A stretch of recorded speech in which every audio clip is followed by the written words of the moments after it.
আজকে আমি তৈরি করব পাটিসাপটা। তো আমি কেমন করে পাটিসাপটা তৈরি করি তোমাদের সেই রেসিপিটা আমি দেখাচ্ছি। তো আমি 200 গ্রাম সুজি নিয়ে এটাকে মিক্সার গ্রাইন্ডারে গুঁড়িয়ে নিয়েছি, আর সাথে 3 চামচ চিনি দিয়েছি। এতে বেশি চিনি দেওয়া যাবে না, তার কারণ সাঁটাটা যখন হবে তাওয়াতে উঠতে চাইবে না বেশি মিষ্টি দিলে, তার জন্য আমি 2-3 চামচ চিনি দিয়েছি। 200 গ্রাম সুজিটাকে গুঁড়িয়ে নিয়েছি। এখানে 1 কাপ মতো ময়দা দিয়েছি, 1 কাপ। তো 1 কাপ ময়দা, আর সাথে দেব 2-3 চামচ চালের গুঁড়ো, আলো চালের গুঁড়ো দিচ্ছি 2-3 চামচ দেব এরকম করে। সমস্ত উপকরণ দিয়ে আমি ভালো করে জল দিয়ে মিশিয়ে নেব।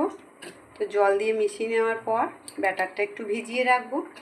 তারপর এদিকে দেখো ক্ষীরটা আমার রেডি হচ্ছে পুরের জন্য।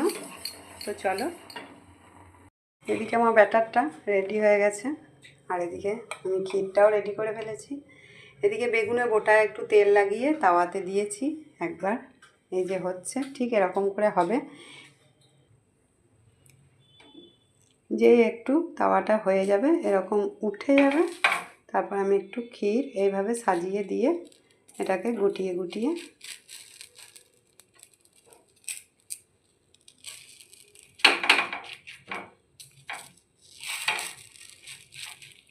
এইভাবে করতে হবে। তো এরকম 4-5টা করে নেব, তারপর আমি ঘিয়ে ভেজে নেব। তারপর তোমাদের দেখাচ্ছি। আবার সমস্ত পাটিসাপটা এইভাবে আমি ঘিয়ে ভেজে নিয়েছি, রেডি হয়ে গেছে।